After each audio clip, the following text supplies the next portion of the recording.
ಮತ್ತು ಈಗ ಇದು ಎಷ್ಟು ಸರ್ಜರಿಗಳು ಮಾಡಿದ್ದಾರೆ ಡಾಕ್ಟರ್ ಇದುವರೆಗೂ?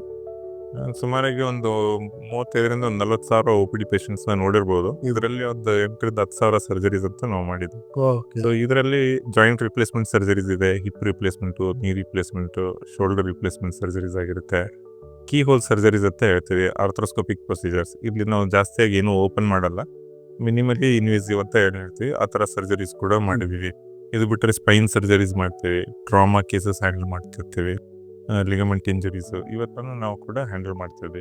ನಿಮ್ಗೆ ಯಾವ್ದಾನ ಚಾಲೆಂಜಿಂಗ್ ಕೇಸು ಇಷ್ಟು ಇದರಲ್ಲಿ ಅಂತ ಯಾವ್ದಾನ ಇತ್ತಾ?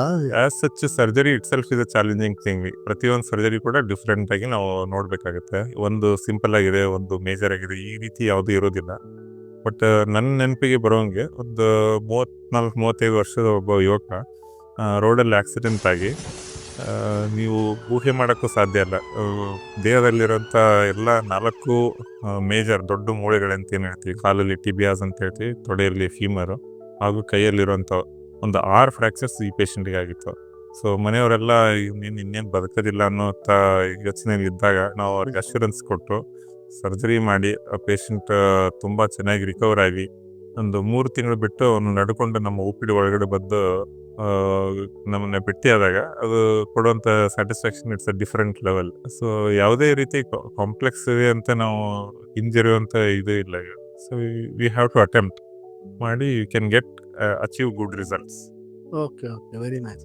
ಡಾಕ್ಟರ್, ಈಗ ಮೂಳೆ ಮುರಿದ್ಬಿಟ್ಟಿರ್ತದೆ, ಅದನ್ನ ನೀವು ಟೆಕ್ನಿಕಲಿ ನಿಮ್ಮ ಪ್ರಕಾರ ಜೋಡಿಸ್ತೀರಾ. ಈ ಜೋಡಣೆ ಆದಾಗ ಈ ಮೂಳೆ ಎಷ್ಟು ದಿವಸ ಬೇಕಾಗುತ್ತೆ ನಾರ್ಮಲ್ ಆಗಿ ಬರೋಕ್ಕೆ? ನಾರ್ಮಲಿ ನಾವು ಮಾಡೋಂಥ ಸರ್ಜಿಕಲ್ ವೂನ್ಸ್ ಏನಿರ್ತವೆ, ಈ ಸ್ಕಿನ್ ಮೇಲೆ ಇರೋಂಥವು ಅವೆಲ್ಲ ಒಂದು 2 ವಾರದಲ್ಲಿ ವಾಸಿ ಆಗ್ತವೆ. ಬಟ್ ಮೂಳೆ ಸಚ್ ಕೂಡ್ಕೊಳ್ಬೇಕು ಅಂತಂದರೆ ಕನಿಷ್ಠ ಒಂದು 6ರಿಂದ 8 ವಾರ ಟೈಮ್ ಬೇಕಾಗುತ್ತೆ. ಚಿಕ್ಕ ಮಕ್ಕಳಲ್ಲಿ ಈ ಹೀಲಿಂಗ್ ಪೊಟೆನ್ಷಿಯಲ್ ತುಂಬ ಚೆನ್ನಾಗಿರೋದ್ರಿಂದ 4 ವಾರದಿಂದ 5 ವಾರದಲ್ಲಿ ನಾವು ಮೂಳೆನ ಕೂಡ್ಕೊಳ್ಳೋಂಥ ಇದನ್ನು ನೋಡ್ತೀವಿ. ಅದೇ ರೀತಿ ವಯಸ್ಸಾದಾಗ ಪೊಟೆನ್ಷಿಯಲ್ ಕಡಿಮೆ ಇರ್ತದೆ. ಪ್ಲಸ್ ಅವ್ರಿಗೆ ಬೇರೆ ಇಶ್ಯೂಸ್ ಕೂಡ ಇರ್ಬೋದು. ವಯಸ್ಸಾದಾಗ ಶುಗರ್ ಇರ್ಬೋದು, BP ಇರ್ಬೋದು, ಕಿಡ್ನಿ ಇಶ್ಯೂ, ಲಿವರ್ ಇಶ್ಯೂಸ್, ಈ ಥರ ಎಲ್ಲ ಇದ್ದಾಗ ಸ್ವಲ್ಪ ಹೀಲಿಂಗ್ ಡಿಲೇ ಆಗುತ್ತೆ. ಪ್ಲಸ್ ಅಡಿಷ್ನಲ್ ಸಪೋರ್ಟ್ಸು ಅಥವಾ ಮೆಡಿಸಿನ್ಸ್ ನಾವು ಕೊಡಬೇಕಾಗ್ತದೆ. ಆನ್ ಆನ್ ಆವ್ರೇಜ್ ಅಂತ ಲೆಕ್ಕ ಹಾಕಿದಾಗ ಒಂದು 1.5ರಿಂದ 2 ತಿಂಗಳು ಟೈಮ್ ಮೂಳೆ ಕೂಡ್ಲಿಕ್ಕೆ ಬೇಕಾಗ್ತದೆ. ಓಕೆ.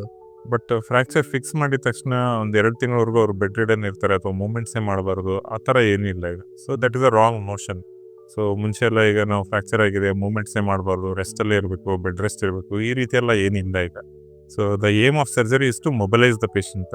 ಸೊ ಸರ್ಜರಿ ಮಾಡಿದ ತಕ್ಷಣ ಎಷ್ಟು ಬೇಗ ಆಗುತ್ತೆ ಅಷ್ಟು ಅವ್ರನ್ನ ವಾಪಸ್ ಅವ್ರ ಕಾಲ ಮೇಲೆ ನಿಲ್ಲಿಸಿ ಓಡಾಡ್ಸೋಂಥದ್ದು ಉದ್ದೇಶದಿಂದ ನಾವು ಸರ್ಜರಿ ಮಾಡ್ತೀವಿ.